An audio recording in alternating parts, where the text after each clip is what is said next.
Now in Joppa there was a disciple whose name was Tabitha, which in Greek is Dorcas. She was devoted to good works and acts of charity. At that time she became ill and died. When they had washed her, they laid her in a room upstairs. Since Lydda was near Joppa, the disciples, who heard that Peter was there, sent 2 men to him with the request, "Please come to us without delay." So Peter got up and went with them, and when he arrived, they took him to the room upstairs. All the widows stood beside him, weeping and showing tunics and other clothing that Dorcas had made while she was with them. Peter put all of them outside, and then he knelt down and prayed. He turned to the body and said, "Tabitha, get up." Then she opened her eyes, and seeing Peter, she sat up. He gave her his hand and helped her up.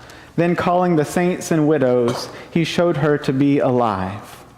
This became known throughout Joppa, and many believed in the Lord. Meanwhile, he stayed in Joppa for some time with a certain Simon, a tanner. This is the word of the Lord. Thanks be to God. So many of you know that I began my career as a pastor in Houston. I was the pastor of St. Stephen's Presbyterian Church on the southeast side of Houston. Funny enough, since we have visitors from St. Stephen's Church in Voy this week. And I'll never forget my very first pastoral visit. There was a woman named Cynthia who was in her 80s, and she fell and she broke her hip. And so I had to go and visit her in rehab. And she sees me walk in the door and she says, "Oh, why did I have to be your first? Why did I have to be your first hospital visit?" And, you know, Cynthia and I've only been there for a couple weeks, and she's starting to get to know me. And I could tell she was sort of testing me a little bit as a pastor, because here she is, you know, she's in her 80s and she has broken her hip.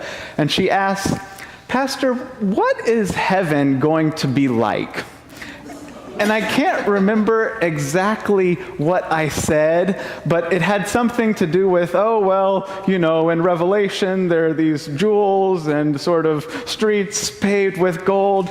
And she said, I don't care about that. I mean, what am I going to do? What am I going to do? I mean, sit on a cloud and sing hymns, streets of gold, that's fine, but give me something to do.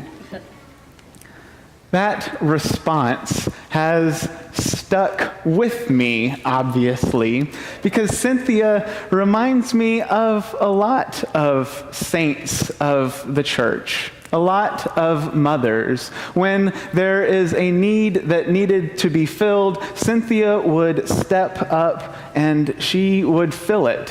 Whether it was extra money that needed to be donated for the scholarship fund for our preschool or canned food for our food pantry. I think Cynthia was a lot like Tabitha. It says that Tabitha was full of works of good and of charity or mercy. And by the way, those of you who are in breakfast Bible study this past Wednesday, we were struggling to find connections between all of the lectionary texts and this one in Acts, which seems to stand apart. And I think that is the connection. In Greek, those words, mercy and good, goodness and mercy will follow me all the days of my life in the 23rd Psalm. But we also read that Tabitha did these works of goodness and charity for widows. They were the ones who had come to the upper room and had grieved her. They were the ones who were showing off the garments and the tunics that she had made for them. Tabitha was one of those people who saw a need and filled it. Now, speaking of Greek, I'm not the best Greek student, but I did my best to look at the Greek a lot this week. And the word for widow is kara. It is derived from the word chasma, which means chasm or opening, or lack. By the way, another connection with the 23rd Psalm. Widows were known in this time of patriarchy for what they lacked. They lacked a husband, a male support figure that could provide for them economically.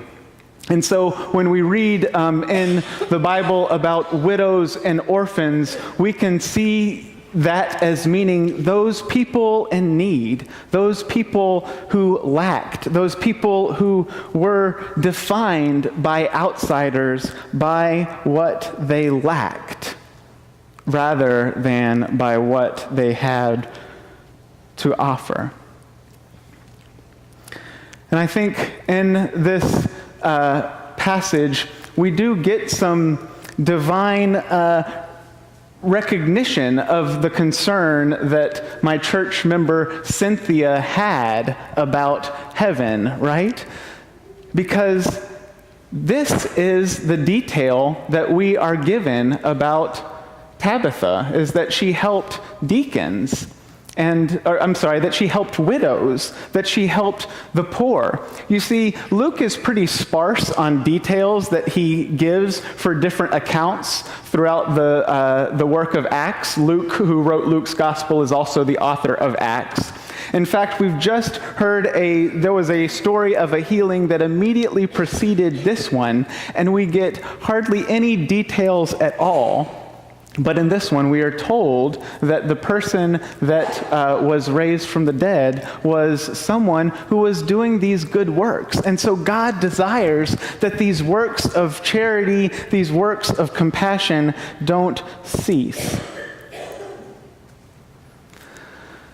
But I was thinking about the way that we tend to do for others in order to basically feel good about ourselves. When it comes to economics, since we are no longer in quite as patriarchal of a society as the ancient Christians were in, most of us can't say that we lack, at least in this congregation, as much as many other people in the world.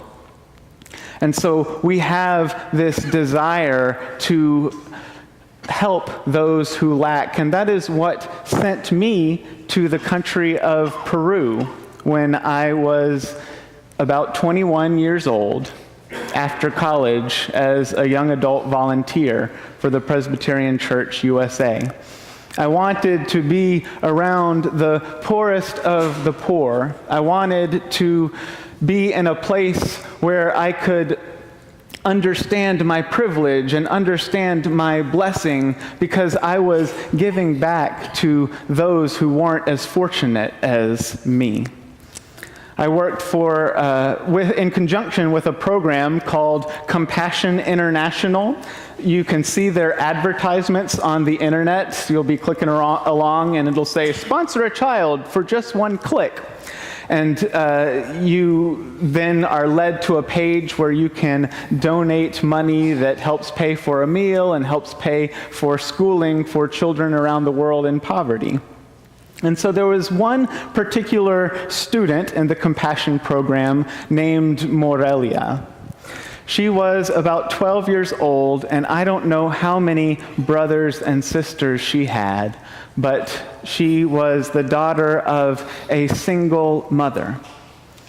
And I got to go to her house one day, and it was small, and it was filthy. Not only that, but Morelia had some cognitive issues to where in school she was much further behind a lot of her classmates. And so I really felt sorry for Morelia. I really saw Morelia as the reason that I was in Peru, to help these people that couldn't necessarily help themselves. And I was doing this good and noble and righteous thing. And so I'll never forget this one day when Morelia comes to the compassion program and she's holding a form. And she says, "Can you help me and my classmates? We are raising money to help children who are starving in Africa." I'm ashamed that my immediate reaction was a touch of indignation. I was angry. Here I was. I had gone to Peru to be with those people who lacked, to help those people who didn't have enough. I was doing this righteous work because I had this power that I could lay down and this wealth that I could lay down in order to help the less fortunate. And here was this object of my compassion who was going to help me feel good about myself as one of the good Christians. And she doesn't see herself as someone who lacks. She says, "No, you will not take that dignity away from me. I also have something to offer. I have something to contribute, and I want you to help me to help those other people."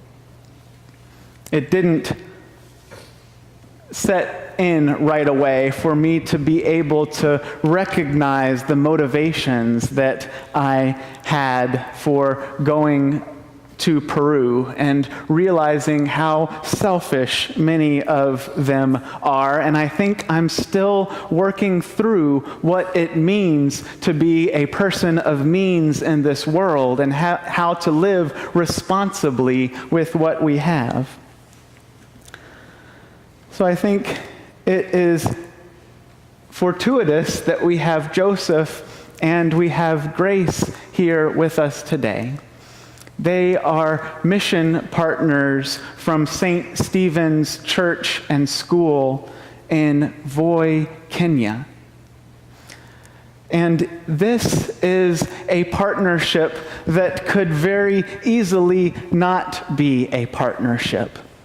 This is an arrangement that for many churches might be an opportunity to send people to take some pictures with some dark-skinned children while they're painting a house in the background and show them off to their friends on Facebook or their friends on Instagram to pat themselves on the back to feel good as some of the good people who are helping those that lack.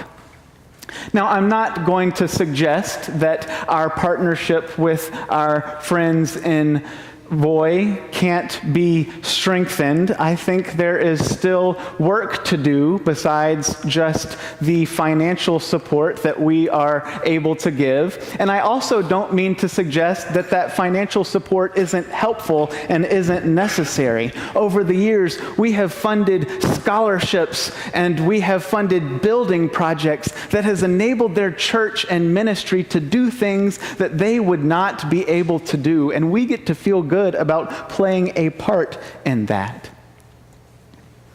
So there is still room for improved relationship and room for continued growth. But what I think really sets this relationship apart is that it didn't start with us looking for someone who lacked and sending people over there to help them.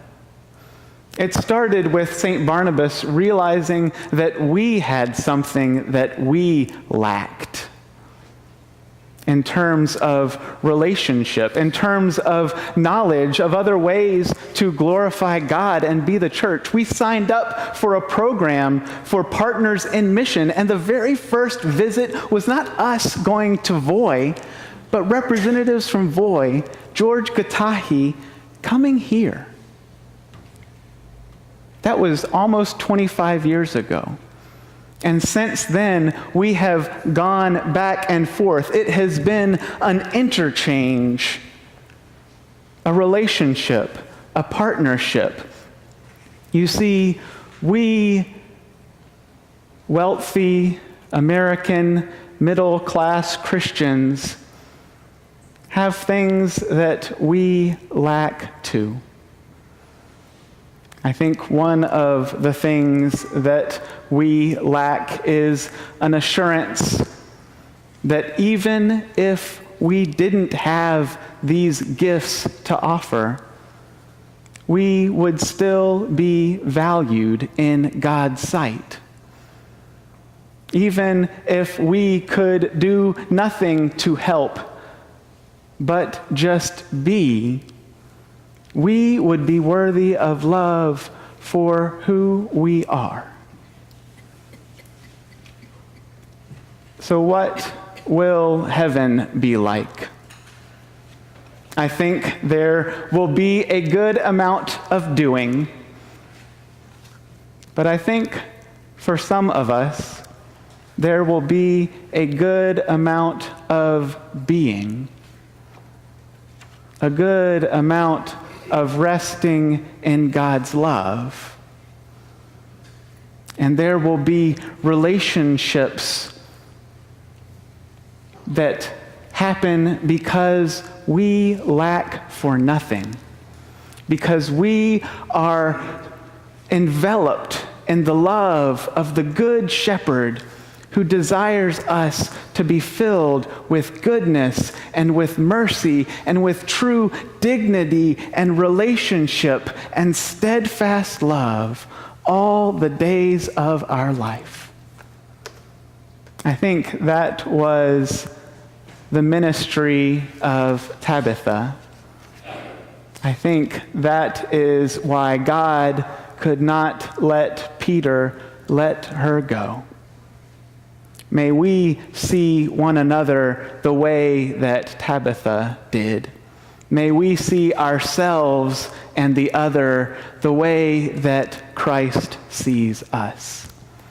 To him be the glory. Amen.